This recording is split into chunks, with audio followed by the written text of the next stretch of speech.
Hyderabad Decision Sciences Group for arranging this meetup. And I wanted to thank everyone who signed up and who have joined in. And I know it's a Saturday, and I appreciate that you're taking your time out to be in this session. My name is Shumit. Just bear with me one more. Yeah. So my name is Shumit Dhar. I have been in the data industry for 15 years now, and bulk of my experience is in retail finance and credit risk. I started out building appliances, data appliances for the retail finance business. And I slowly moved on to doing predictive modeling, large consulting assignments, and large delivery assignments.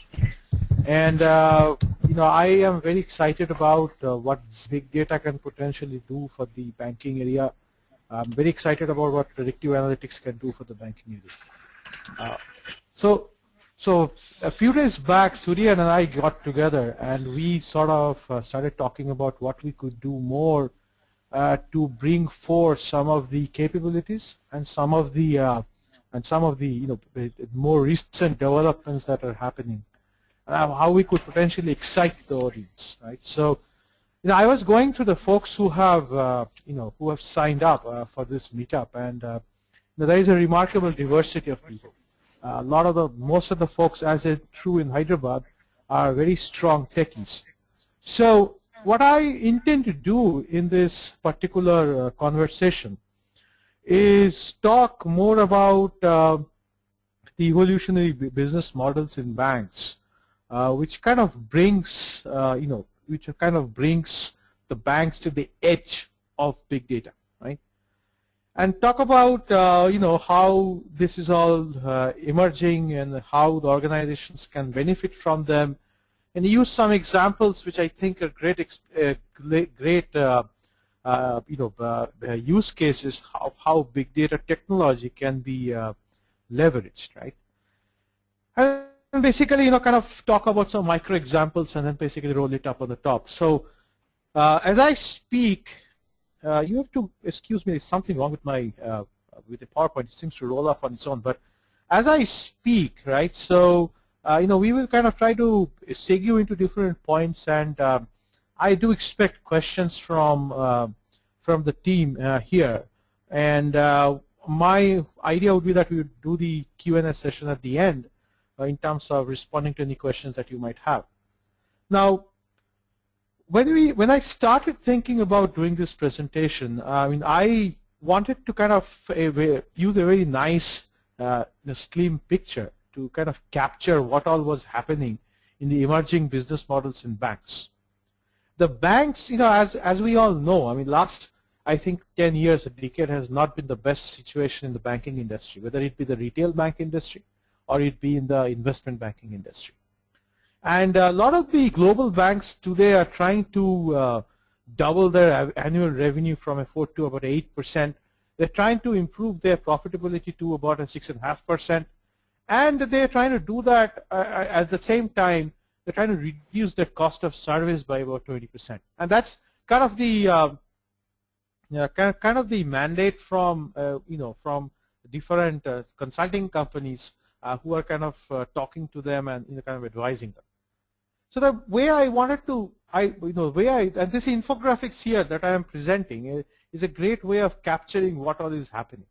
So there are 3 key themes. So the first theme is that banking is going to become multi-channel. So you're going to basically use analytics to identify what channel a customer will potentially be interested to interact with, right?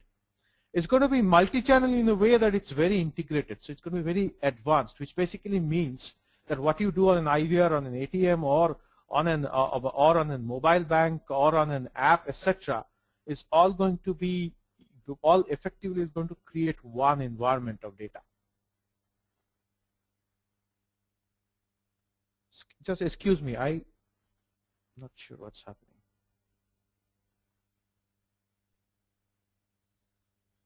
Sumit, you're audible, you're loud and clear. Everything is all right, Sumit. Can you guys see the screen? I'm getting some kind of an it's pausing the screen sharing or some kind of a message. You have to excuse me for this. I have no idea what's happening. Yeah. I think I can see the screen which says emerging business models in banks. Is Yeah, it the but slide? there's some kind of a message that keeps popping up. I'm not entirely certain how to get rid of it. Yeah. It's very distracting, and that's the reason why I stopped. I'm hoping that you guys are not getting... No, we are not getting anything of that sort. Hold on.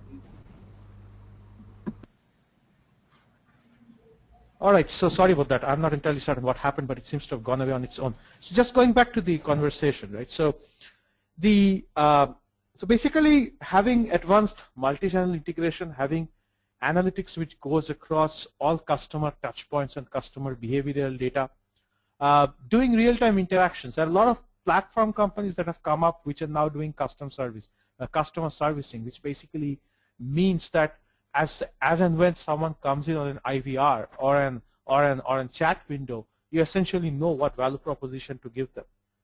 And most important, and then again, using analytics to do micro-segmenting, where you kind of make individualized offer, in terms of the amounts of loans, for instance, the pricing that you want to give them, and then basically optimize it by channel in terms of who's more valuable and needs an person to go and shake a hand versus who's very, very commodity kind of an customer who just can interact on the mobile.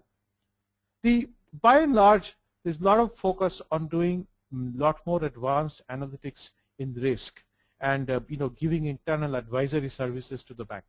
And we will in a short while we'll talk about some of that.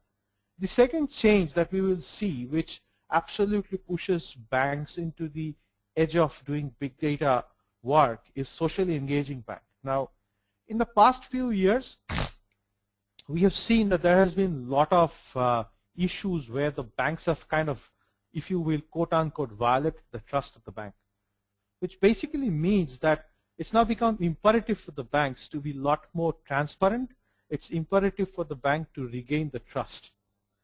And the way the banks will want to do that is to break down the boundary of the four walls and kind of become more socially engaging, which basically means that you have a social media presence, you have folks coming in and interacting with you, you basically understand what to do to engage your customer, what you need to do to mitigate the risk, and most importantly understand what offers or what value propositions are the customers looking for. So I'll give you an example. Amex has a youth card which is for people who are in high school, which is called Zinc. So what they have done, they've created a social media site called Zinc Tank. What Zinc Tank really is an opportunity for the cardholders or the prospect base to come in and discuss their unique challenges or their unique problems in terms of what they want to see in a card, what would be helpful, etc., etc. So basically, what Amex does is go in and mine that to kind of identify or cluster that in terms of identifying specific needs, specific behavioral traits, and then kind of try to fulfill that. Social media is going to be very important in terms of doing social CRM, influencers. Understand who's influencing the sentiment, what kind of people are promoting the bank, what kind of people are not promoting the bank. Is there anything that can be done in terms of understanding who these customers are? So if you really see how it's all moving right now, the next leap the banks will make, after the enhanced automation and digitization that happened in the 90s, really going to be in the analytics, the social, the cloud, and the mobility space. So the number 3 is a mobility example, right? So you have mobile devices. The mobile devices gives you a history of browsing. It gives you a history of location.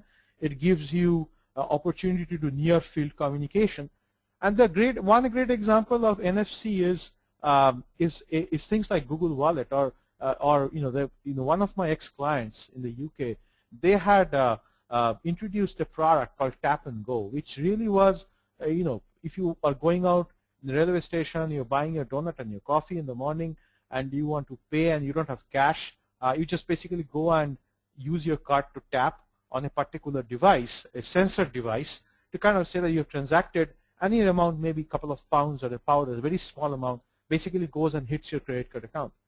And that's basically a way of enabling, in a sense that, you know, in a big data scenario, what are you talking about? We're talking about variety of data, we're talking about volume of data, we're talking about a certain velocity, we're talking about data which is unstructured, structured, we're talking about information and feed that comes in from devices, that comes in from different social feeds, social media, and the whole 9 yards, right? So as you think about it, if you look back, if you think about it, a lot of the new developments we're talking about really isn't in the branch of the bank. It's really all pervasive, wherein the bank is kind of trying to break down the boundary and be available to a customer when and where he or she might need. So the key, you know, at the end of the day, what are the three things that the banks are trying to achieve through all of this, or what I would term as near big data technology, is provide better capital efficiency, which basically means that I have a certain capital and I'm making some, investing it, and I'm making some money out of it. What prevents me from making losses is if I am able to you know, do much better analysis, or have a methodology of doing much better analysis, pull in a lot more data to kind of prevent my customers from going bad. That's number one. The second thing is new pockets of revenue, and I talked about micro-segmenting, wherein you kind of, in my experience, right, so I managed something called high-risk account management, where you had portfolios which are you know, $500,000, sometimes 2 to 3 million large, and you potentially have to find out customers which are maybe in the low thousands or the high hundreds, who had a very peculiar typical behavior, and you effectively had to price them in a separate way, so you were able to cover your risk. And if the riskiness went lower, you'd basically end up making more money, right? And then cost control. You know, instead of branches, have kiosk, have mobile banking, have different channels of banking, depending on the segment that you're trying to entertain, right? So as we go forward, I mean, I know that in this country, ATM banking is fraught with risk, but as you go forward, we will see globally there is going to be a diversification in terms of how a single bank wants to interact with you, depending on who you as a customer are, right? So these are the three major themes that we see evolve in the global marketplace, and all of these have huge play in analytics. It leverages big data type of technology in terms of having you know, a mobile or a cloud presence, and on top of it, we can then in turn leverage the data that is available through the big data technology to do analytics around it, right? So I wanted to, you know, this is a little off, but I was just very you know, I just wanted to talk about this because if you really think about it, what we call big data today, right, is very well pervasive. I mean, it's all across us. I mean, it's all about us, really, us meaning the consumers, right? So I'll give a quick example. I mean, a few days back, I have a friend in the US. He's a business school faculty, and he makes this post on Facebook. He says that the age required gift, or something of that nature, which really means that his family has given him this thing called Stick and Find, which basically is a Bluetooth 4 device which you can stick on to anything that you keep losing, you know, often. And what it does is that it has a mobile app, and it lets you locate that. So it continuously sends a beacon of information back to the mobile, and you're able to locate it. I mean, I know the younger audience may not be able to relate to all this. I do, and I'm fairly certain Surya will, because we keep losing stuff. We keep losing our wallets, we keep losing car keys, and the whole 9 yards.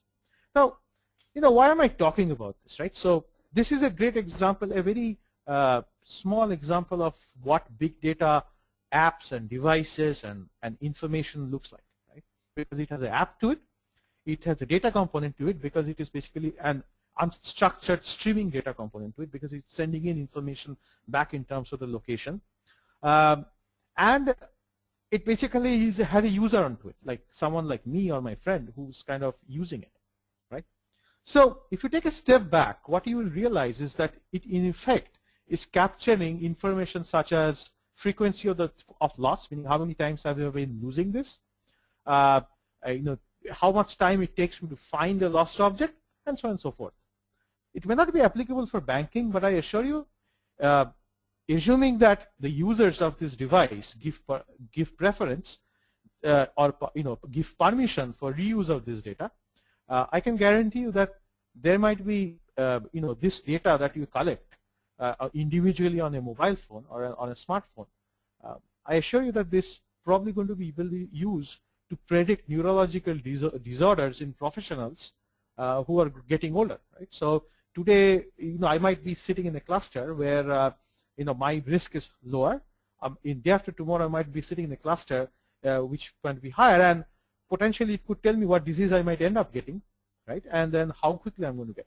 So this is a very tiny example. I mean, the broader perspective, right? So social media, apps such as this, mobile content, all of this is going to, is today going to be considered as big data, and tomorrow this is going to be all part of a larger ecosystem.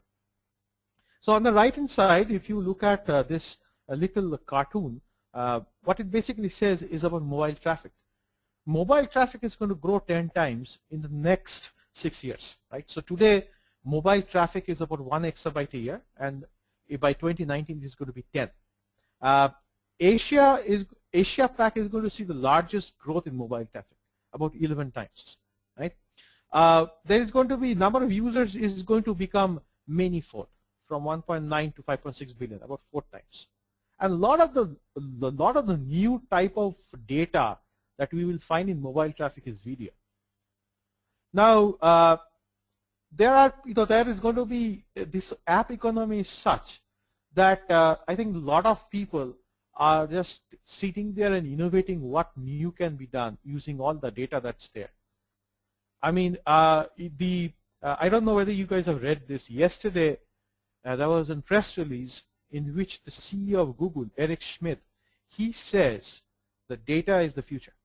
And when he says, and this is Google, right? So when he says data, he really means everything that is there in the net, everything that is there within a company, and everything that is there anywhere, including any of the mobile devices. But yes, I mean, there are information security concerns, there is privacy concern, there is concerns about how you're going to end up using the data. Can you then use this stick and find to track me when I'm not asking you to track me? And all kinds of questions. But at the end of the day, what it really does is that it has created an environment where you have very, very rich, dense, large volume of data, which is changing very quickly. At the same time, it is also giving you the right infrastructure for you to be able to tap into this data. And bulk of it has happened in the past 5 years, where you have seen a lot of companies like Yahoo, Google, Facebook, who develop their own technologies, going out and open sourcing a lot of them. NoSQL databases, in-memory databases, data warehouse paradigms, right? Hive, PickSQL, whatnot, right? So all of that kind of has opened up a huge amount of opportunity for any company, including the banks, right? So I just wanted to talk, I wanted to kind of set the tone in terms of what really do I mean by big data. This is why I use that slide. Now moving on, I was very, obviously we can't talk extensively about everything in big data. I'm going to take up a few anecdotal examples of what I think are great examples of the big data situation in banks, right? So, and it will take over from the slide number 4, which I just crossed.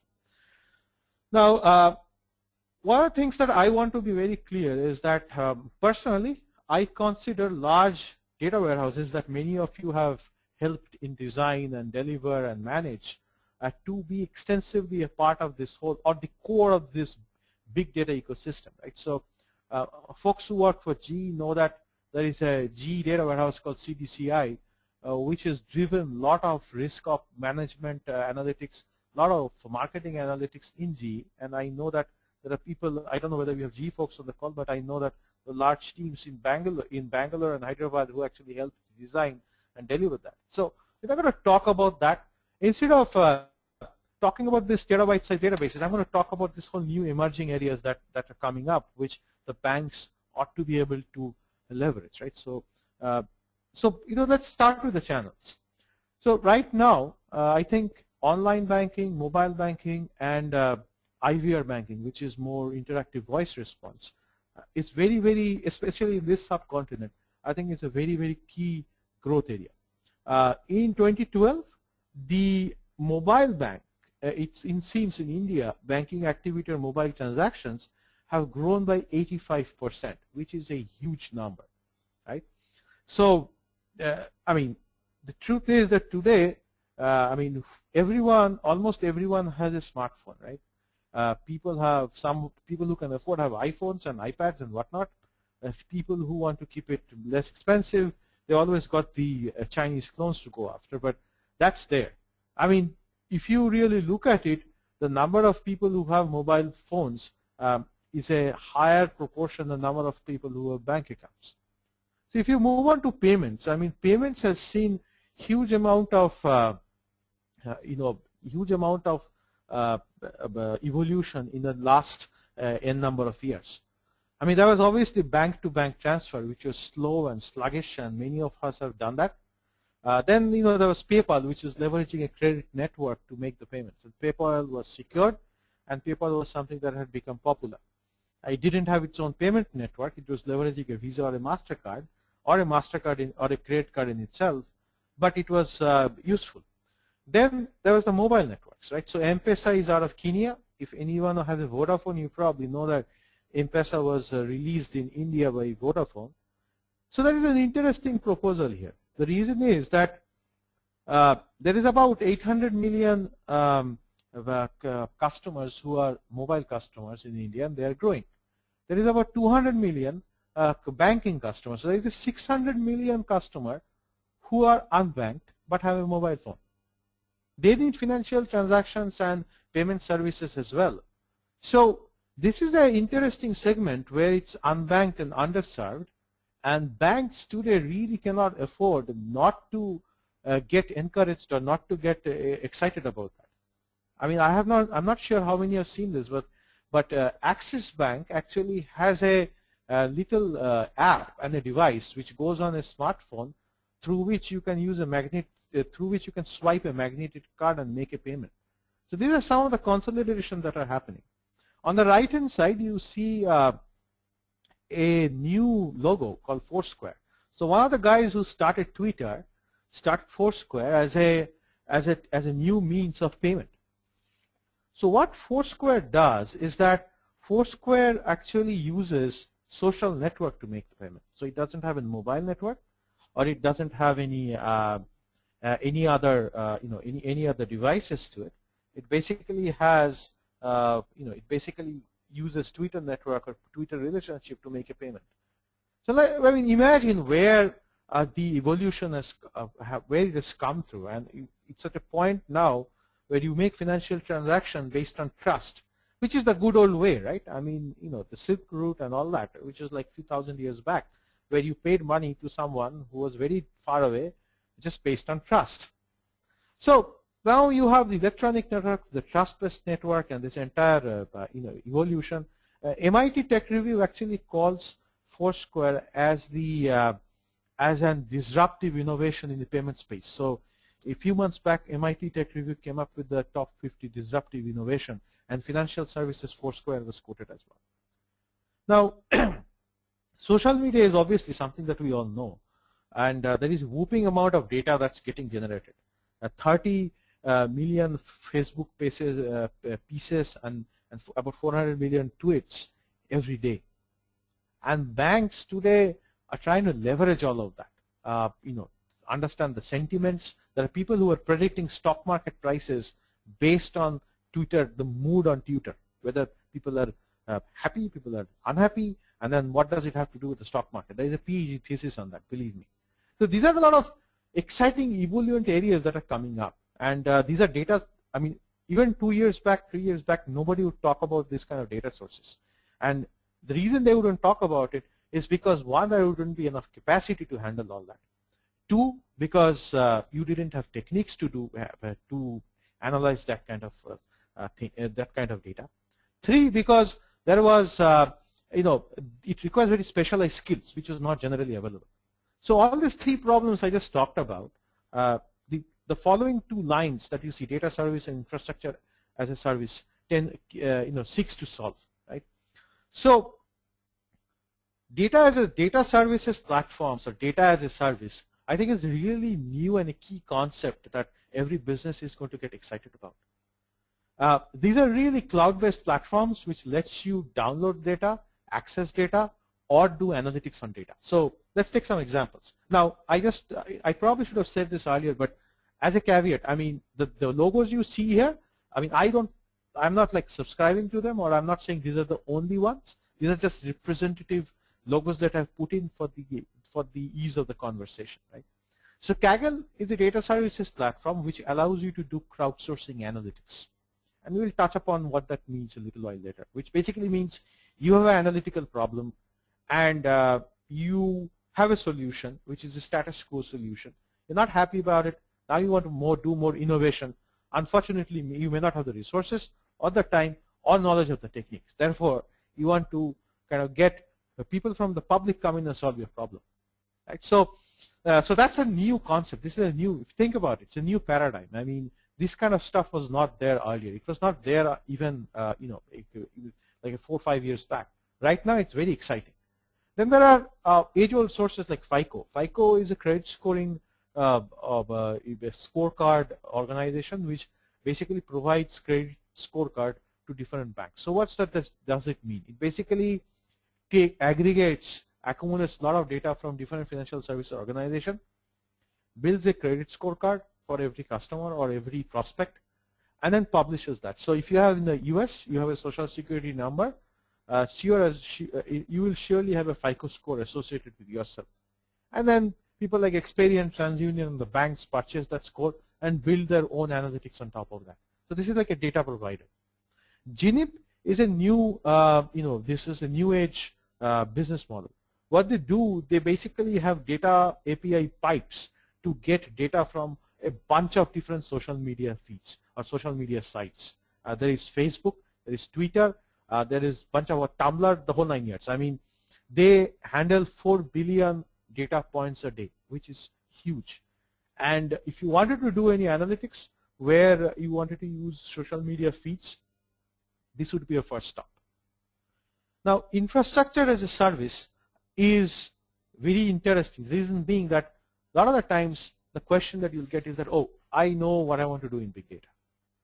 Let me first go and set up my Hadoop infrastructure. Well, the thing is, from a business point of view, you can do all that, but it doesn't start providing you with results and information right on the first day. What needs to happen is that you need to put, you need to have that infrastructure in place. You could obviously have your own, but the infrastructure as a service are very low cost utility kind of service provided by, and Amazon Web Services is a leader in that, which allows you to kind of do all of this stuff on a pay-per-use kind of a basis. And it is almost infinitely extensible. It is called elastic computing. And you can basically do all your analytics there without actually encumbering your current IT environment. Obviously, there are some challenges, and we'll talk about that later. But from where I stand today, these sound like very exciting opportunities to me in terms of utilizing all the data content and all the technology that is there in these about 5 headings that I just talked about to do big data analytics.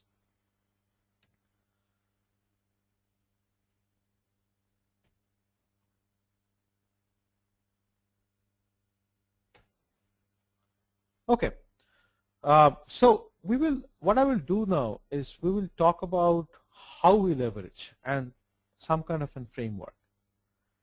Now, if you look at the top of the page, you have a set of chevrons, right?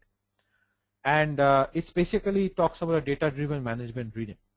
Now, banks, as a matter of a functional business, have been very, very proactive in terms of using data to kind of support in the business decision making.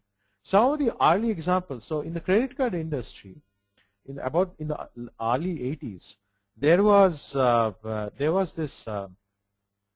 this company called Signet Bank, and there are two gentlemen who kind of used what they call information-driven strategy to come up with new value proposition for credit card. Earlier, the credit card paradigm was very different. You would basically give loans to people who are good, and you would not give loans to people who are not good in terms of they failed to pay, etc. It was very simple as a paradigm.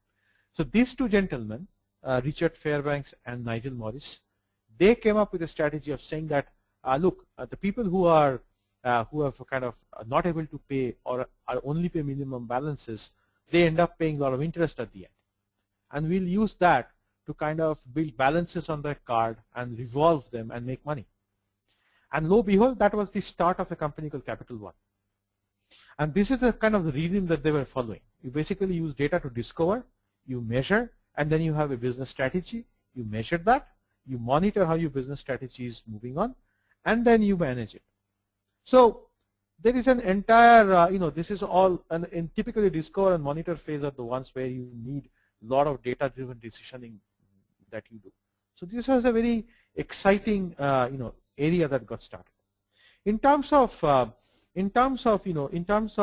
identifying new opportunity or risk areas, this is how it all works. There are some areas that you know that if you go in and you look at a certain number of variables and certain metrics, you'll get a message whether things are flowing right or they're not flowing right. Typically, in a marketing area, these are called segments, wherein you have a high opportunity segments. But believe you me, every 2-3 months you will find that this segment has shrunk so badly that you really don't. It's not profitable anymore to go after them. And these kind of segments are very. They're very they're known, but they're not the most exciting ones. Then there is the unknown segment. Anything that hasn't happened earlier, you really don't have a handle on that, so you don't know much about it. I mean, let's say you have a payment network which fails because a power at a data center somewhere in the middle of the desert went down, right? So you don't have enough data points for it, you don't have a model for it, but potentially you could start looking at a lot more data to say that what is the probability that a data center might go down. It might have many inputs, including weather, including traffic, including bunch of different things, grid status and all that stuff, right? So you could devise a new model for it, and that's the unknown risk. What lies in between is the as yet unknown. There could be as yet unknown opportunity or a as yet unknown risk. So the whole idea here is that you use big data or you use analytics on top of it to kind of identify the signals from the noise. So if you have a problem statement, and a little while back I talked about a data center going down, and that requires a lot of different inputs that are presumably not there in your own company, because you're a financial company, you buy electricity, you rent an premise, weather is not controlled by you, you could get hit by a hurricane, whatnot, right? So you basically have to take all of that into account, and then hopefully there's a technique which will give you a reliable model which will be able to tell you whether there is a risk of your data center going down, and then that's the as yet unknown, the unknown which moves to the as yet unknown, right? So saying all that, so the question is, how do we do it? So if you look at the middle of the page, there is a quadrant, right? The quadrant has 4 pieces to it, and we talk about technique on one side and data on the other. Now, this particular model I've kind of borrowed from a guy called I've basically borrowed from an expert in this particular field, who kind of has talked about different level of evolution in terms of doing big data analytics. So the first quadrant is the version 1. So version 1 really is, I have limited access to data, I get some of that, then I build a model, and then I hope that it will get deployed. And typically my entire process is very batch, and it takes me several months, 90 days, whatnot to kind of build a model and then get that deployed.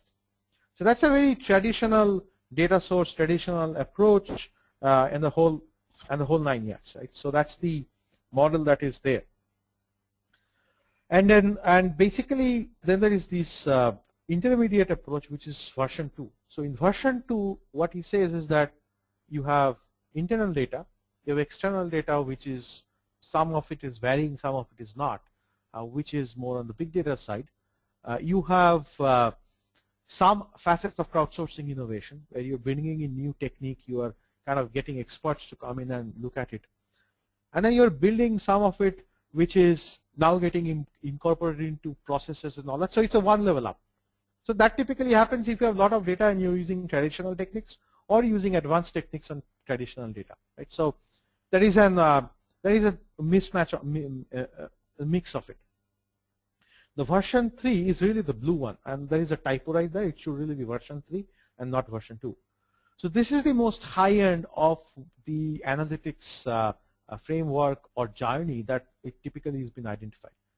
So so basically what version 3 really means is that you now have access to whatever big data you need external to the organization. You have access to internal data organization. You have a way of mashing all of it up to build models, and you have a way of deploying these models in business processes, in system processes, so that your decisioning is a lot more quicker, is a lot more interesting, and it's a lot more quicker. And you have powerful visualization, which can kind of tell you, how quickly or how almost give you operational insight in terms of telling you what's happening and where it's failing, what's not.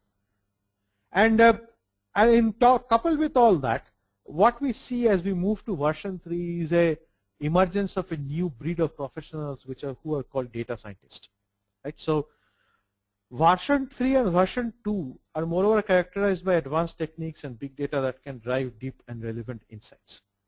And advanced techniques, there are a lot of simulation techniques, ensemble models, semantic analysis, whatnot. And then obviously the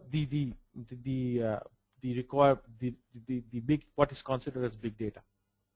So most of the banks today are probably at a version 2 of the analytics roadmap, whether they're using very advanced technique on traditional data, or whether they're using a lot of lot of big data and using advanced technique. And they're slowly converging moving on to a version 3 of analytics roadmap. And then there are a lot of barriers around it as well. So we can, as we go forward, I will talk about some of them, and in terms of what can be done.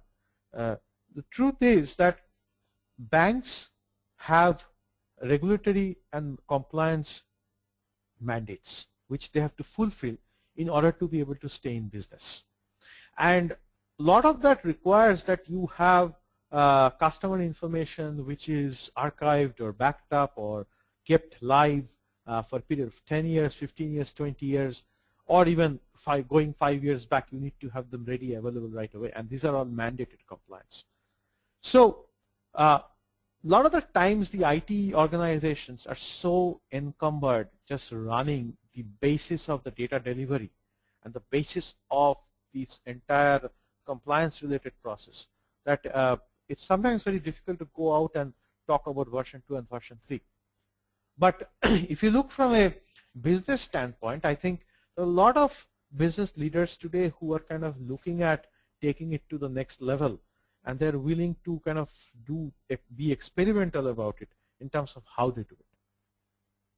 So as we go forward, I will talk about some examples which I think are very interesting and which I think are going to be key differentiators going into the future. And I know these are just examples that I am using. The reason being that some of it I have done some exploration, some of it I've actually done some work, and these are interesting opportunities nonetheless. But I believe that there are not only the 6, there's probably a lot more than this. It's just that someone who has the e-sciences background needs to look at it from a banker's point of view and be able to define all of that, right? So the first one we're going to talk about is what is a new big 360-degree customer view. Then we're going to talk about how you use visualization for doing banking decision. The next one is on credit scoring using social media location mobile data. Sorry, there's something wrong with my PowerPoint. You have to excuse me for that. Then we will talk about crowdsourced predictive analytics in the cloud, and I talked about that a little bit as part of version 2. And unstructured data integration, relationship visualization. And we'll also talk about the infrastructure part of it, which is the extensible big data discovery infrastructure, right? So just moving on. So, anecdotally, even a few years back, when I used to be part of the data engineering groups, I used to build this, what we call the 360-degree view of customer, right? So we used to get some origination information, we got some operations information, we used to get some receivables information, some KYC information, and then find a way of creating, almost like a record of a customer which tells you who, when, what he's been doing, behavior, recency frequency, all that good stuff. I think, and that's all, just heavy-duty data integration. I mean, you have to have some kind of a data model in relational database, and then you need to have some kind of pipes that would download the data, and then you basically do it. So it just was nice and good. I mean, you'd get transaction information, you'd get all the internal information. I mean, if you're a bank, right, so you know that this guy is taking money from you. You know that this guy has done an FD in your bank. You know that he opened a new checking account. That's all inside the bank. But rarely, money, if you really look at it, I mean, even in our personal life, anything financial is at the end in itself. I mean, we might be saving up to buy a home. We might be saving up for a new honeymoon, or we might be going to places for which we needed a cash card, right? And we would not know. We would know what he is doing within the bank. What we would not know very well is why is he doing it. The way you're going to get the why of things is if you have contextual information, if you get location information, if you get social information, right? And I mean, what happens today if you get on a flight, switch off your phone and get off in a new airport? You get an SMS saying that welcome to, I don't know, welcome to Delhi, and here's your roaming charge, etc., etc. So it's easier for a telco company to know because you switched on to one of their cells in a remote location. However, a bank doesn't have all that viewpoint. The only way that you can get to it is basically by using cloud-based data APIs and SOAs, which is not just backend relational database integration, but basically integrating across different big data kind of technologies, across different data services, wherein you, the bank, and a third party has an agreement that they're going to, in words, exchange, because buying, I don't think is going to work in the big data era. It's all about influencing. It's all about sharing information. But once you do it, you get a lot richer composite view of who your customer is. You get a lot better understanding of what he's trying to do. So that percentage sign on the card is really an offer that you could make based on your customer who's now landed up in a new place, or he's planning to buy a new home, and he's been saving up every month some amount of cash to kind of make an offer or accept an offer. So right earlier on, what we used to get is how much a credit card customer has spent on a certain day. Today, what we are looking at is through all the integration to understand whether there was an in-store purchase in Macy's, whether somebody went to the Gap website to look at a sweater, how much points were withdrawn from loyalty, someone went and liked a certain object in Facebook, somebody went to Shears, and you might have an RFID chip or something that tells you that somebody went to Shears, somebody made a store purchase at Gap. So all of this information, if you do in a short time, you could create a storyline for your customer, saying that this is this fellow, this is what he's trying to do. He's trying to get into a new area where he is scanning a new QR code for a builder, and he's saving money up, which basically means he's trying to buy something, buy a new home. Perhaps it's a good time to give him a new offer. And you would not be able, you would be able to do it in a typical brick and mortar store, but you'd be able to do it after a lot of iteration and perhaps a lot of human intervention and a lot of subjectivity in the human intervention. You couldn't have like a systemic rule-based approach in terms of what you wanted to do, or predictive analytics-based approach in terms of what you wanted to do. Right. So this is where I think it's very important from a marketing standpoint. It's very important from a risk standpoint in terms of being able to get all the information together.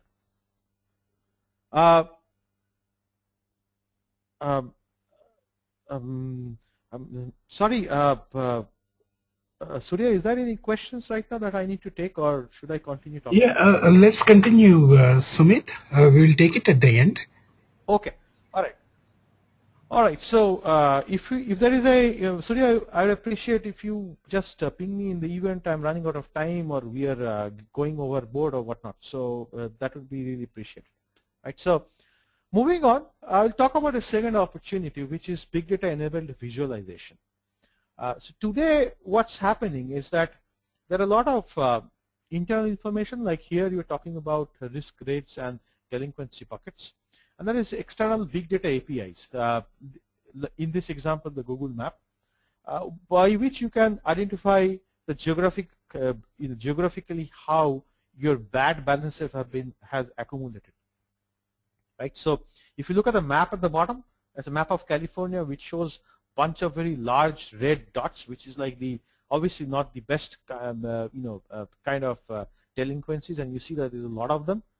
And then you have this large blue dot, which is lower end delinquencies for 1 to 30 days delinquent customers. What this really does is that if you can deliver this to your operations manager's iPad in the morning, he will really know, just taking a quick look on the size of it, to understand what kind of resources he's going to require at what point. Right. So, I mean, so the whole idea is that your ability to provide contextual and locational relevant information is no longer about throwing up a report which has zip codes on it and or a street address on it with a name on it. It basically is about providing it to a staff who's right there on the field to show him that this is exactly where you stand. And I mean, there are some more great examples. I mean, when the hurricanes strike from National Oceanographic Atmospheric Administration, which is NOAA, you get KML files which talks about the path of the hurricane, or the intended path of the hurricane.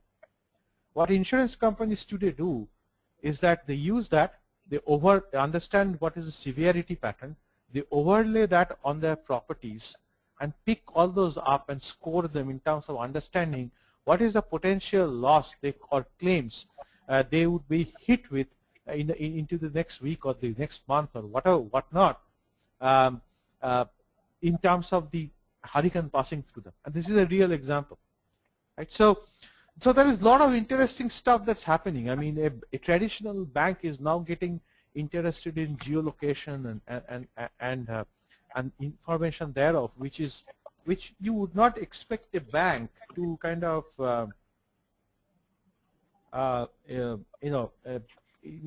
kind of look at so much information that's there and kind of be able to use that. Right? So the next opportunity area I will talk about is called SOLOMO credit scoring. So SOLOMO stands for social, location, and mobile. So in general, a credit score which is typically the FICO score, ranges between 330 and 830, and it's basically split in 5 risk grades, starting from poor to excellent. So anyone in a below average risk grade has a marginal opportunity of getting a new loan. Right? The focus of the social media analytics really is to see whether you could leverage the social linkages to provide loan coverage to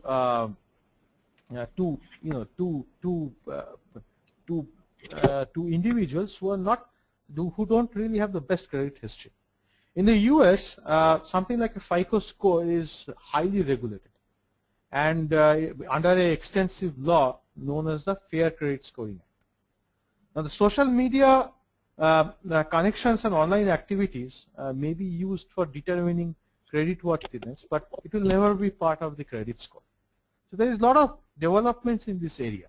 So Lendo is a company which is out of Colombia, works out of Colombia and Philippines, and they basically use Facebook information to check individuals' connections to highly trusted individuals. So for instance, you are a villager, and obviously you have a mobile phone or a smartphone, otherwise you would not be on Facebook, and you are connected to the local chief of the village and a local businessman, and they seem to have good rapport with you, which might enable you to get additional loans. There is another company called LendUp, which actually takes a physical application from you, and this is in the UK, I think, but they go to the social media site to check whether you actually have put the correct information. Wonga uses 8,000 pieces of website browsing information, which could be e-commerce site or a Facebook site, to kind of score candidates for short-term high-interest loans. So this basically is a company which is in the UK, and they basically have what they do is that they give you what they call payday loan, which is like very short term. You need about say 800 pounds right now, and you go and apply, and they give you 700 pounds. There you go, and then you're supposed to pay it off in a before or right after your next payday. If you're able to pay off your next payday, then well, you are basically going to be eligible for better loans. Nwanga takes about half an hour to take all this decision. The way they do it is that they you give them access to the Facebook or your social browsing rights, etc., and they basically go find out what you have been browsing, some of your information, and then they kind of score you, bang, and then you have the score. Creditech is a German company, and this is a really great example of Solomo scoring, because they take 8,000 indicators, your social graph, your location, behavioral information, your e-commerce shopping behavior, and then the device data to kind of come up with a credit score for you. So this is a German company,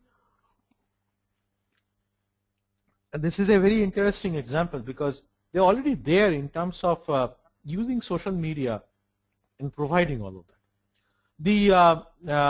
The next one, which is the big data scoring, there are about 7,000 points for each of the applicants on Facebook, and they get scored in real time. Now, I do realize that a lot of this conversation we are having is very much at a high level, but based on my background, really, I have been basically working with a lot of very senior management in banks, with credit card companies. When I go and I look at the assignment as an advisory assignment, where I talk about the future, where I talk about new opportunities. Obviously, this has a lot of server side, front end coding. There's a lot of in-memory database work that has to be done. There's a lot of JavaScripting that is there. But these are, to my mind, skill sets that we can eminently supply with. The whole idea is that you should be able to talk in terms of business, in terms of what it means for business. Right? Now, moving on, and this is, to my mind, the most interesting, of the example. So, this is an interesting comment from a gentleman called Paul Roardy of the TAB Group, which is risk consulting groups, and he says, folks in charge of new risk are occupied managing the known risk. And based on my experience with banking clients, I know that this is very true, as most professionals are tied up managing immediate regulatory and compliance requirements. Now, big data platforms such as crowdsourcing solution platform that we talked about a little while back can help organizations explore opportunities, new techniques, new data sources. So this example that you see here is from an open platform crowdsourcing challenge to develop a scorecard that identifies loan applicants who will face serious delinquency threat in the next 2 years.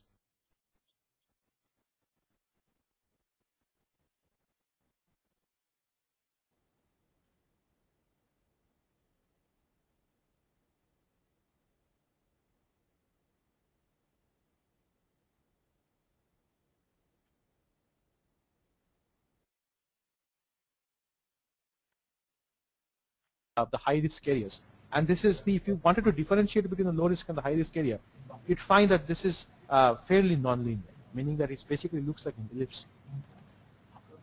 And in order to build a stable and manageable model with high performance, and it requires a lot of experimentation with techniques. And a lot of the times you really don't have the bandwidth to do all of that.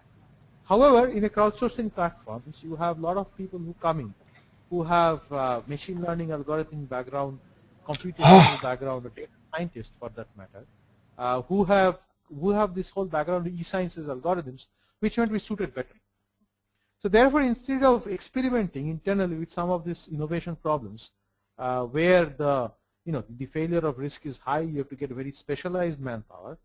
You can kind of look at big data services such as this kind of innovation platforms to kind of reduce the cost of big data innovation. And in my opinion, in the past, I think across industry, not only banking, I think last 3 years has seen a huge abrupt growth of this kind of problems. The reason being that if you have to manage operations and you have to execute in a very tight environment, you just cannot ignore innovation. I mean, you just can't do that. So best way to do that is not by hiring a bunch of 5 people, but by kind of focusing on setting up an offshore or an outsourced kind of an environment where you can do so. Though, so in my experience, and so this is another interesting area that I'm going to talk about, which is the unstructured data integration relationship visualization. So in my experience with risk operations, I've seen that a lot of times that you have to go across and correlate a lot of data, right? So, so there is information analysts who have to sift through and connect the dot and structure investigation in a fraud or money laundering kind of environment. And one of the areas that I think there can be major impact of saving time and resources is doing automated text mining and natural language processing, wherein structured, unstructured, whether it be internal or external information, all can be parsed, indexed, and then basically made search ready. And typically, MapReduce algorithms on a massively parallel processing architecture, which are typically commodity Hadoop implementation, are very well suited to do this kind of work. And what you can then do is use machine learning or business heuristics that can be used to tag the information entities to form a view of interactions, right? So if you see in this diagram, I have used a tool called GetFile, which is a network database tool, with which we have been able to plot this. The broad, if you look at the fat, lines, it is really talking about a vendor or a merchant, which is SG Electronics, and a card and a SQ. And you see there is repeated relationship, meaning that there are fat lines that connect them, which basically tells you there is something wrong with it, because you couldn't potentially be the SQ that you see here is for a Samsung 10-point tab, and you potentially, one trader cannot be using the same credit card to buy a bunch of different SQs. I mean, this really looks like an anomaly which should be investigated further and tagged as being either an anomaly data, or it should be tagged as being called a fraud. And in my experience, if you had a tool like this, wherein if the cross-tabbing or the cross-validation across documents, across bills, across receipt, if that could be automated, you potentially could save up to 10 times of time. Like you decrease your investigation time to 1/10, which basically means money laundering and frauds could be trapped much faster, right?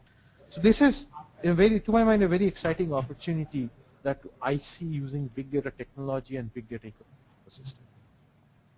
Now, one of the key areas that I think where there is a lot of conversation that's required is how do I then implement all of this? I mean, where is the infrastructure? Do I build everything on my own? The answer to that really is that there is a lot of opportunity now to kind of use big data ecosystem to do bulk of this work. And Amazon Web Service leads the pack to it. So there is Windows Azure Marketplace, there is Illustra, there is Rackspace, there is Amazon Web Service, there is Cloudera. So what does this really mean? This really means that you could use very high quality computational platform as a platform as a service, wherein you have a cloud infrastructure layer, you have a structured and unstructured data layers like S3 and HDFS, and on top of that you have different big data technologies for real-time databases, for interactive analytics, for batch processing, and data pipes or real-time streams to kind of get data from different interactions from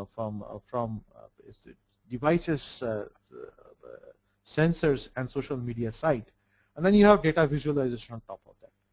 If you look at it, a lot of the data integration companies or softwares like Informatica, Talent, then there is R, there is SAS, there is W, MicroStrategy, Business Objects, something called Qbol. All of them have kind of migrated onto a cloud-based approach or a cloud-based platform, wherein they can actually run, trap data, bring it over, do all the munging that is required, and produce interesting results. And you don't need to have a server farm for this. This model is inherently utilitarian and inherently elastic, which basically means, and by the way, I mean, if you wanted to set up your own Amazon Web Services to do some kind of R&D, you could do that, and it's very cheap. I mean, it doesn't cost you anything. But you could pay a couple of $100 per hour to get a huge amount of computing power. I mean, several 100 terabytes of storage with processing power, at least 100 clusters, to kind of do your work. And then when you don't require that, you just collapse it. So effectively, what you would end up doing is that you'd end up reducing your cost. And mind you, I mean, what this really means is a lot of the analytics that you're going to see is going to be in the form of software as service and not as a service per se. And I think there are a lot of companies, I mean, there are a lot of companies in Bangalore, at least I can count 10 in my fingers, who kind of have migrated to this new paradigm of saying that we have an application, we have a solution, and then we provide services to our client based on that. So it's a predictive analytics platform or a visualization platform or a data integration platform which leverages this entire thing and provides data as a service, and then provides the infrastructure as a software as a service. And so this is, I think, is what is going to change the basic paradigm of how business is being done. Right now, telco industry, even NASA, then the drug industry are extensively using Amazon Web Services for doing discovery of new knowledge, which I think in banking industry is going to happen. It's probably going to be a wave which will come in, but we'll talk about some of the barriers to all of that happening in just a moment. Right? So in terms of adoption of big data in banking in general and risk specifically, what we see is that there is a lack of clarity in the exact nature of the technology that is being used in the ROI. Right? So business, before they before they invest, they need to understand what they're going to get out of it. What is it that they need? In anywhere you go and talk with senior leaders, it's unfortunate that they equate big data with Hadoop. Well, Hadoop forms an infrastructure layer, and it's not necessary that if your bulk of your data is structured, you really need to go and use Hadoop. You might be able to use a much faster relational database. But that education and that culture has to set in. Now, the other problem is, and I think it's very clear and true even from the data warehousing age, is that the culture and sponsorship and accountability of big data programs. So basically what happens is that different leaders have different viewpoints in terms of what big data ought to do for them.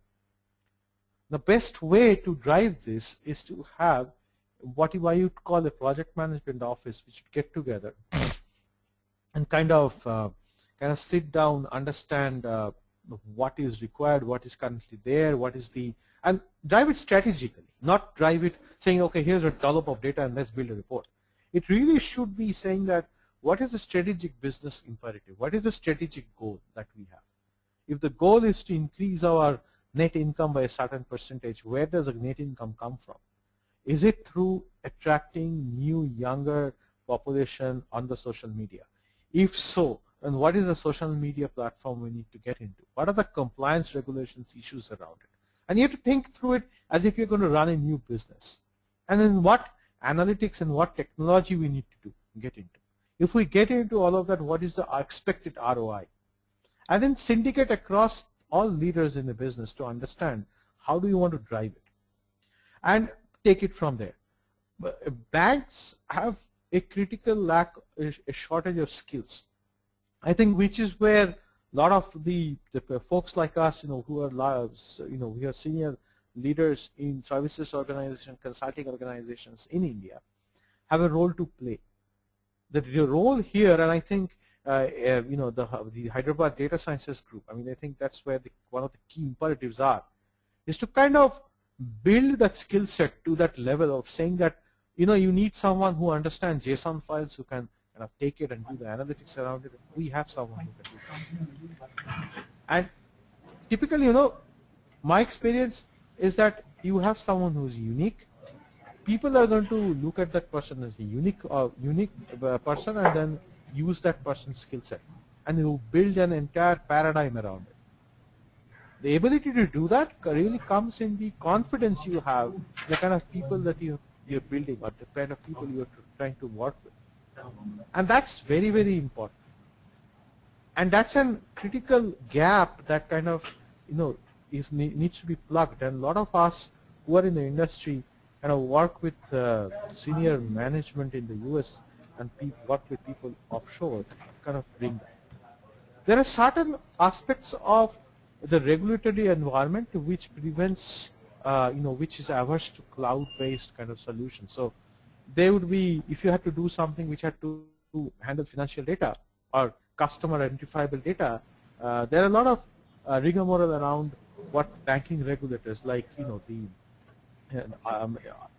IRDA in insurance in India, SEBI, the RBI in India, the New York Fed in the US, the FSA in the UK could have issues around what you do, how you do, and what all is happening. And they restrict banks from being data providers because if you want to be in the data services business, when you're going to get a retailer to give them dollop of your data, you're going to get a bunch of other, merchant companies to provide them with data. Then there has to be some level of permission in terms of how you exchange the data and what kind of information you can share. So that's I think, the regulatory environment is going to evolve as the industry evolves in terms of the needs, and they can show definite ROIs. They can the cloud service providers can show that they have the same level of information security standards that a banking regulator expects them to. So all of that, I think, is going to drive a large part of the business. Now, as a parting thought, I wanted to, this is something that that really struck to me because this is very interesting. This is something that a McKinsey working paper says that 10 to 30 point improvement in predictive power can reduce 10 to 15% in credit loss, 5 to 15% in revenue increase, and 5 to 10% reduction in risk-weighted asset. If you really think about it, how do you get the improvement? You get the improvement if you can use better techniques to improve your signal to signal to noise ratio. You get, and in order to do that, you need to get a lot of different sorts of information, which has an impact on your riskiness of your business or the health of your business. That could be econometric information, that could be customer level information, social feeds, mobile feeds, devices, whatnot. And in order to be able to do that, you need to have this entire gap. You need to be able to, be excited with the big data paradigm, not grapple with it and be tactical in adopting it, but be strategic in adopting it, understanding what all challenges are there, and then kind of running with it. That's like from my end, that's a parting take, right? So this is very exciting in terms of the areas that are there and what it can potentially do in terms of banking and banking operations. Now, based on my experience, a lot of the stuff I've talked about, I'll borrowed examples from retail banks and not so much from investment banks. But by and large, a lot of the scopes are going to remain the same. I mean, just to backtrack and give an example, that I came across is that they used NLP in an equity house, wherein there was an analyst who was doing some trades which were not authorized, and he used to refer to products as umbrellas, and used to refer to trades as bags or like suitcases or something. And they were able to process all his emails and kind of sieve through all of that to understand that he was doing some unauthorized work, which got him into trouble and eventually got him fired. And it saved the equity house a lot of pain from the regulators. So, that more or less brings me to the end of this session. I've enjoyed speaking about this because this is very close to my heart, and I'm very passionate about what we can do in the big data and predictive analytics agenda. And I think there are 80 participants out of 101 who registered, who kind of came here. So I again want to thank you for your patience and your interest. I am available in Twitter. I have a small blog that I write when I get a chance, and I am absolutely open to interacting with anyone. On the Meetup forum or individually one-on-one on emails, and this is and so please do feel free to reach out to me, and if you have any questions or follow-up, or you want to have much more detailed conversation on any of the areas or any new areas where you think there's a technical solution that you'd like to offer or you'd like to build out with. Surya, I shall open the forum right now for any questions that might have. Sure. Then we'll take it from there. Yeah. I assume you are going to moderate it? Yeah, sure. Sumit, it is a fantastic presentation. I think you have given the macro level insight as to how the banking works, as well as the nuances of what type of use cases can be derived. I think it is an amazing presentation, and there are a lot of questions which people have been typing. I think we can. I will pick up a few questions that are relevant and that we could answer now. What I would plan on doing for the questions that are not answered, we will put the answers in a communique and sent out to the rest of the people. Okay. The first question is from Sri Harsha. Sure. Hey, Surya, I think there is some problem at my end, and perhaps with the headphones, and you are, if you can speak closer, that would be helpful, but you are not audible at all. So let's just calibrate that quickly, and perhaps it makes sense if you, I don't know whether it's possible, how long the questions are, and whether it's possible for you to type it on the chat window. But let's just take a moment and calibrate that. You can hear me well, right? Yeah, I can hear you crystal clear. So how is it now? I think it's better speaker. Now. Okay, this is good. This is better. Yeah. They're showing all full when I speak. Okay. There is a person called Sri Harsha Potukuchi who has asked like 10 questions. Some of the questions that I can answer right away. Some of the questions I will direct to you, Sumit. I am a master's student. What are the coding skills I need to develop apart from data mining and machine learning background? So there is no one single answer to this question. This data science, big data area requires you to be a polyglot and really adept at programming languages, because you get to do data cleansing, you get to do analysis. So what I would suggest are, by going by 80-20 rule, right? So, there are packages like R, which are like, going full steam, and then the adoption is increasing leaps and bounds. So that's going to be a very key critical skill that you need to add to your, armory.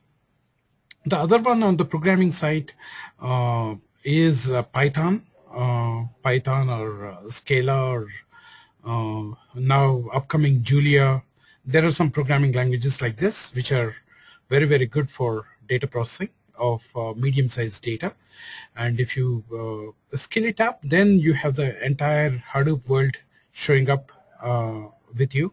So having Java skills, ability to do MapReduce programming is really critical. Those are the skill sets, I would say, which is going to, if you're a starter, 1 to 5 years experience, it will really help you do your job and get ahead in your careers. Okay. Surya, may I add? Yeah, please. Yeah, I think Surya, you did a great job of explaining what is required. R and Python is something that you can run right off the learn right off the bat, as long as you're willing to spend your weekends while you're in college, and nobody stops you from doing that, and you must do it. While you learn R and Python, I think there are a lot of interesting machine learning packages that you can download free, and you can play around with them, right? So that's, I think, one thing that you could attempt to do. There's something called SciPy and SigPy and NumPy. Yeah. So that's, I think, nobody stops you from doing that. If you are able to pick up some SAS, that'd be great. I think you should get MySQL installed as well and learn some MySQL. I don't have a lot of insights right now in terms of where we can use Hadoop in terms of being a fresh graduate, but you should pick up that if you have the bandwidth. One of the things you ought to do, and this I think is a must, go to a website called Coursera.org, and there is a gentleman called Andrew Ning, who's a Stanford faculty. He has a beautiful course in machine learning. You must finish that. So if you do that, then you are, to my mind, if I have to hire you, I would consider you as a, about like a 6 out, and you're able to do everything well, I would consider you a 7 out of 10 in terms of being market ready. Great. Fantastic. Sumit, I think that is very encouraging thought. The next one is on the domain. I think only you should be able to answer this. How do you implement various privacy rules and laws in distributed environment? Dharda. Sujay Datta is asking this question. The question again. So when you say clauses, I think what you're talking about is that information distribution standards within an enterprise. So to my mind, what it really means is that, let's say you manage a business line, I manage a business line. You could, you ought not to see numbers from my business, and I not to see numbers from your business, whereas our seniors could potentially see those. So I'm just trying to put a use case around it just to answer your question. So I think there are multiple ways of doing that. There is one which is at application level. A lot of application level, there is a lot of application level applications which provide you with that application level service, and this goes back to the age of BI. It doesn't have to be in the age of big data, but most of the big data application actually, gives you ability to decide where the information is sourced from at almost like a row level and a column level, what information is going to be sourced, even if it is unstructured like a JSON file, and obviously a lot of this stuff is coming from software as a service. If you look at it, Facebook is a software as a service, and they have their own standards in terms of how what data you can source. And it turns out in Facebook, you could basically be sharing your information, but at the end of the day, you end up sharing, giving rights to all the network information as well. So it depends on where you are sourcing the data. So that's one part. The second thing is that in terms of being able to deliver the information after you have processed it, I think that is an application level, like I talked about, in terms of which group, whatnot you belong to, and what metrics you are allowed to see, what models you're allowed to execute, what results you're allowed to see. That's one part. The second part is that you could basically hide columns and records of data based on relational database or any other vertical database standards. And most of the applications today, whether it be built on Hadoop or anything else, will have data security provisions to it. It is an absolute must. And you have to be adapted to the organization for which you are building an application or deploying an application. I hope it answers your question. So if there is a follow-up, you should let Surya know, and then we can take it. Yeah. And there are quite a few questions, so let us be second in our answers as well. So there are a lot of questions which are directed at you, Sumit. This is the one from Varun, Varun Deshpande.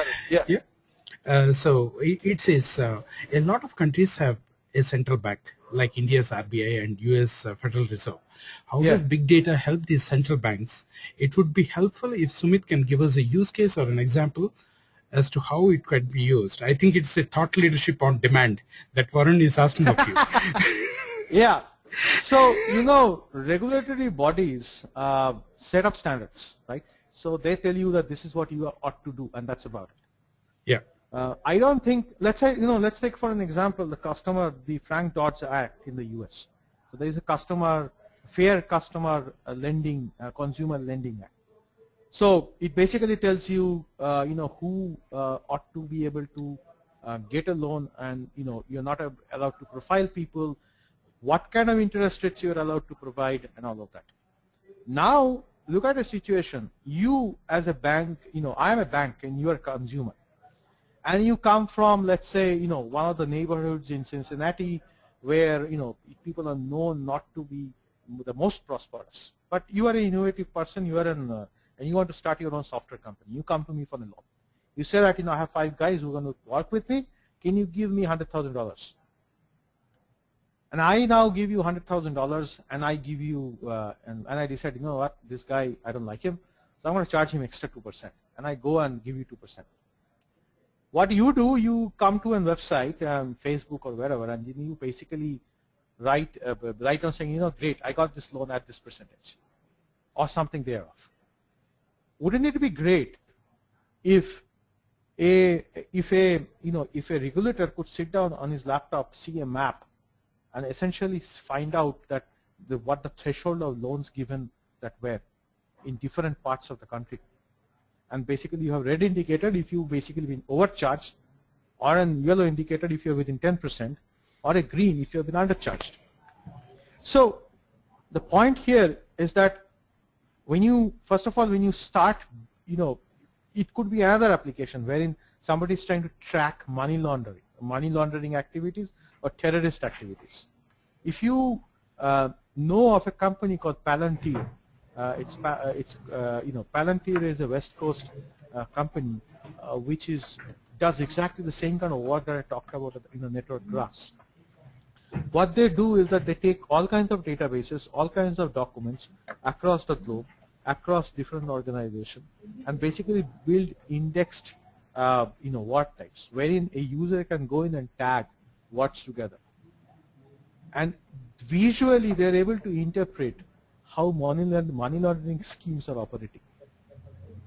So if you were a regulator and you were looking at money laundering, and you had a lot of inputs from different, which looked disparate, right? So it could have one which is an email from Shumit Dhar saying that where are my ships? And there could be someone else who's saying that I have 2 ships ready.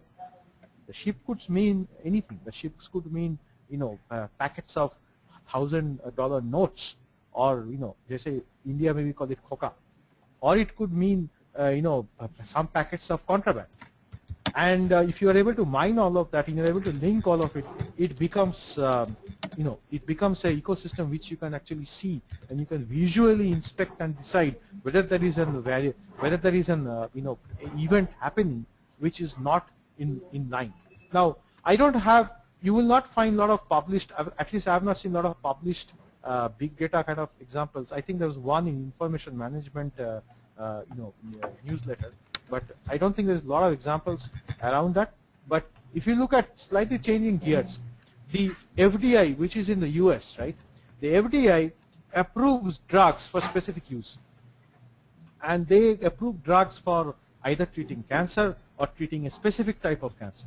So let's take an example. There is a drug called Avastin, which has been developed for using in colorectal cancer. Now, Avastin is also used for treating eye disorders. So if you go to one of your big hospitals in Hyderabad and you go and say, oh, I have a retina problem, they will tell you, why don't you take Avastin? Avastin is a lot cheaper than the actual drug that they have developed for treating the eye. And Avastin is not approved for use in the eye for retina issues. But they do use it for retina issues. So how does the regulator know whether this is a successful use or an unsuccessful use, or people are getting hurt by the use of it? The FDI is actually trawling websites which are patient websites, which are disease group websites, which are clinical trials websites, to understand how it is being used and what is the outcome of that. Do I see anything negative being talked about the drug? If it is being taught, there is a negative sentiment. Why is the negative sentiment coming? Is it for the actual approved use, or is it for the actual unapproved use that doctors are doing, surgeons are doing it because it's part of the, that it's become part of the business standard. But it's not actually, mostly because the insurance companies will pay for it, but it's actually not, is an off-label use, off-level FDI use. So there are a lot of thoughts around that, and it's actually happening to kind of doing more vigilance kind of work to understand whether the approved standards are being followed. I hope I answered your question there. You have more than answered his question. There is a last question that, not the last question, but most important question that people have been asking. It is regarding to the careers in big data analytics in banking. Okay, this is a question from Ajit Singh. What are the typical employment opportunities in big data analytics in banking? Okay. And what are the job roles? More than happy to respond. Okay, so first of all, let's talk about skills, right? If you go to, so let's talk about the opportunity organizations, right? So there are, I think, to my mind, there are two types. There is one in India right now. If you're in Hyderabad or if you are in Gurgaon or in Bangalore, then there are two types. There is one type which is more captive back offices, and there is a second type which is like third-party vendors, right? And there might be a very small 5% which is more consulting and more focused on advisory kind of work, more focused on data sciences kind of work, and so that advisory kind of data sciences kind of work, that typically the people get hired are PhDs or MBAs from IIMs with a PhD in computer science or algorithms and whatnot. So that's one part. So that's the 5% part. And typically they will, when people are hiring for those kind of teams, they'll go to in Yahoo or in 24/7 or in Google to get people of that caliber or that candidate. So that's more like in-house systemic implementation of very high-end machine learning techniques. So that's about 5%. Now let's talk about the bulk of the other opportunity. 95% is in services or in consulting. And in that 95%, I can't put a split number, but there's a good percentages which is shared services back office, and the good percentages which is third party, right? So now, so what kind of work is being done? So if you really look at it, the analytics work that happens in this country is like a pyramid. The bottom of the pyramid, which is the largest of the base, is data management or information management. And this is not the IT brand of information management. The IT brand of information management is pure play service delivery and execution. And this brand of information management is more inquisitive, understanding, and focused analytics and focused approach in terms of understanding why the data quality is what it is and what do I need to do to fix it. There is another arena on top of it, which is more doing what if analysis, slicing and dicing, some dashboarding, some reporting and all that. So that's one top of that. And then finally there is about a 5% or to my mind about 10%, which is actual modeling. And when I say modeling, that has many things to it. Don't expect, I think it's unfair to say that all business modeling and I mean business modeling. I don't mean predictive modeling, because predictive modeling is a subset of business modeling.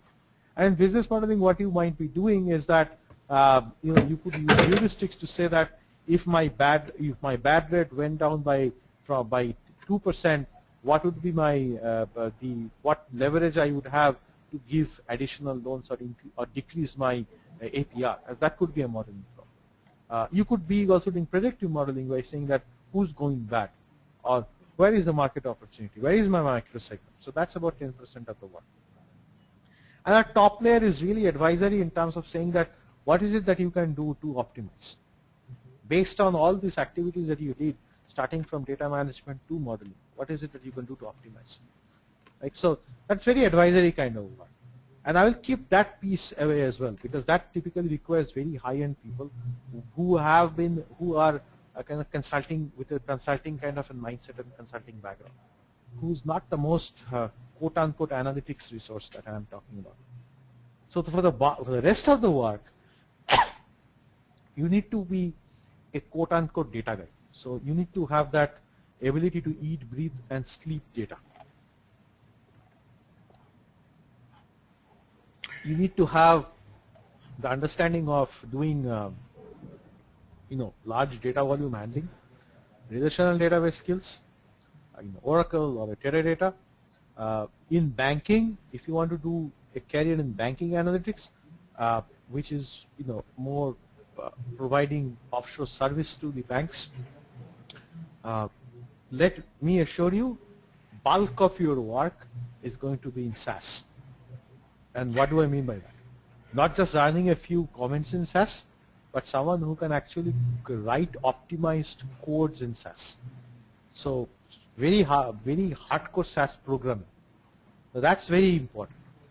The other thing is that you need to understand business. You need to understand how the banking business works. So in banking business, typically you will have three pieces. There is one part which is more regulatory compliance and operations, which is not the highest end of the work that happens. There is marketing, in which case you need to understand what banking products are there, investment, asset, wealth, then liability. What are the relationship? Who are the kind of customers who come in? What kind of market segments are there in North America, India, whatever your final customer is in? And how do you do cross-sell, upsell? What does it mean by cross-sell, upsell? What are the new kind of products that are coming out in the market? Who are the potential consumer of this new kind of banking product? So you need to have a lot of functional and domain knowledge. If you are going to be trying to get to be a risk analyst, where even if you don't get certified, it might be a great idea if you get into understanding what are the contents of an FRM certification or a PRM certification, and then understanding all of that, reading through. There's a lot of statistical techniques, tools that you will need to know. You may not use all of that, but you need to have that background knowledge of it and a very keen eye in understanding where can you apply it. Right? So that is very important as well. In terms of there is, if you try to build yourself, take a couple of years or whatever to kind of build yourself based on your technical skills, putting a whole lot of functional skills on top of it is going to be very helpful. But by and large, you know what? You need to be very good at seeing, patterns in data. You have to love data. If you don't love data, if you are an analyst, or a senior analyst, you're going to run into problems. And to my mind, if there is a manager who's not an analytical person, who's not been ingrained in data, I think the moot point is lost. So typically what happens in an organization, you have an analyst who's like an entry-level person, 0 to 2 years experience, who's very hands-on, and he's basically ramping up on technical skills. Then you have a senior analyst who understands the technical part, who's been doing all that work, who's a fantastic coder, and he's now understanding the technical piece of it. And then you have a manager, assistant manager sort of a layer, who are people who have done all the technical work, are very hands-down still, and understand functional skills as well. And then you slowly grow. So the growing after that, depending on what organization you are in, your growth will be either you are a skill-based growth in terms of just understanding fraud and focusing on fraud and knowing everything about fraud, or you will become like a people-based leader in most services organization where your mandate now is to kind of whatever banking and whatever analytics you need to know. Your mandate really is now to manage more people, talk with the clients in terms of seeing where there is opportunity to grow the business. So depending on what sort of organization you are in, your growth after the senior analyst level is going to be very split. And to my mind, it depends on what you want to do. If you want to become the leader of a 1,000-member team, which basically just crunches data, then you better be in a services organization. If your role model is that you want to become a banking lead, maybe for Southeast Asia for marketing or for India for marketing, then you ought to be in that role where you want to be a skill-based leader, where marketing is your focus and you want to grow in that direction. So it totally depends on what you want to do, really. And so there will be a split in terms of after you have started from. And the other thing I also wanted to add here is that banking, like I have told you, was an early adopter. And in risk marketing operations, they've used a lot of analytics. There's a lot of new opportunity areas that are coming up in media. There's a lot of opportunity areas that is coming up in publications, media, travel, logistics, hospitality, which requires very similar kind of analytical skills, understanding, and capability to be able to drive analytics there. And a lot of people who are with a banking background are actually taking the lead. So you will find a lot of people who are with Genpact now moved on and doing travel logistics kind of work. So you think why? The reason being the basic work that's required and the rigor that's required is the same. So there is a lot of opportunities there as well. And to my mind, I think growth in analytics area, and if you're a strong resource who understands and he wants to do high quality work, I think there is a lot of opportunity. But you have to continuously retool and upgrade yourself. So like I told, SAS and R and Python, they're going to come into doing more commercial work. There's going to be relational database you need to know. But you have to continuously upgrade yourself. I don't think the pace at which a skill gets commoditized in analytics or in business research is amazing. You have to upgrade yourself with new concepts. You have to upgrade yourself with new techniques, and you have to upgrade yourself with new management concepts and business concepts. So if you look at an IT analyst, right? So he can be very unidimensional. He can risk to be very unidimensional. But a business analytics professional, you have to be multi-dimensional and you have to be growing. Sorry, Surya, for the long question. No, you answered it all. I would have said the same thing about the skills. A lot of people ask me the same questions, and unfortunately we look for shortcuts, and you made it extremely clear that there are no shortcuts to building a career in this space. Yeah, I think most of the people who are early in their career, the thing is that let me assure you that if you're not quantitatively enabled, then then it doesn't make sense to get into this business. Yeah, at the same time, the opportunities are so huge and staring. Yeah, there's a crunch of resources. Actually, I have a lot of requirements sitting on my table, and I cannot fulfill them. I know, and it's true everywhere. And the thing is that a lot of the technology companies who have been providing data services to their clients onshore, they are now backward integrating. Yeah. Meaning that they are basically saying, we will do analytics. But the problem is that if you have to do analytics, you need a special breed of people who can almost run the business as well. Okay. Okay, this discussion can go on. We'll have a special discussion also, Sumit, at the end of the year, December 28th. There is a state of data science 2013, where we are going to take stock of what is going on in the world, and I'm going to get a few more experts to join the conversation in a panel and see how we can address some of the issues, and then bring on some of the opportunities that are going to happen in 2014. But anyway, I really thank you for your time and educating, providing insights to the group in Hyderabad. I hope our guys are also energized and inspired by what you have discussed, and we will soon be asking you for more, Sumit. And we would like you to be in Hyderabad sometime. Sure. Yeah, absolutely. So, Surya, I am very happy that I was invited. I think if you have any other offline questions, you can send it to me. Sure, and we I will do that. can post the transcripts Sure. in the website as well, so that Sure. people have the benefit of going back to them later on.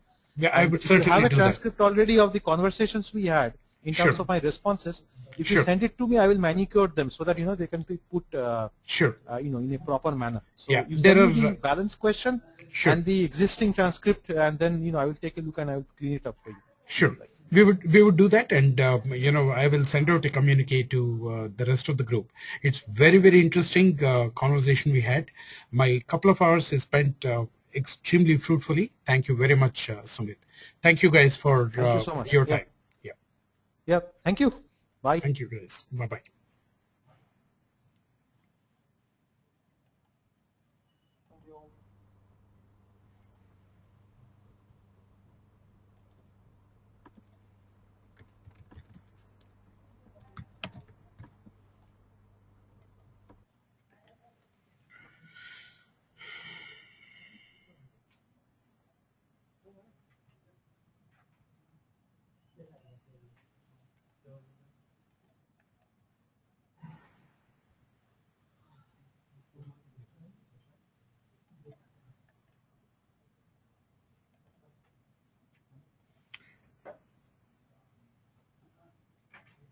How do I these questions in webinar? Ashoka, Rajay, or anyone? I need some help. How do I? These guys are not leaving, huh? 36 attendees. What happened to these guys? See, there are questions here. Okay. How do I save these questions? Yeah. Chat lo ne kada. Admi. Chat lo kadu. Iti. Save అవుతుంది. Recordings are happening, right?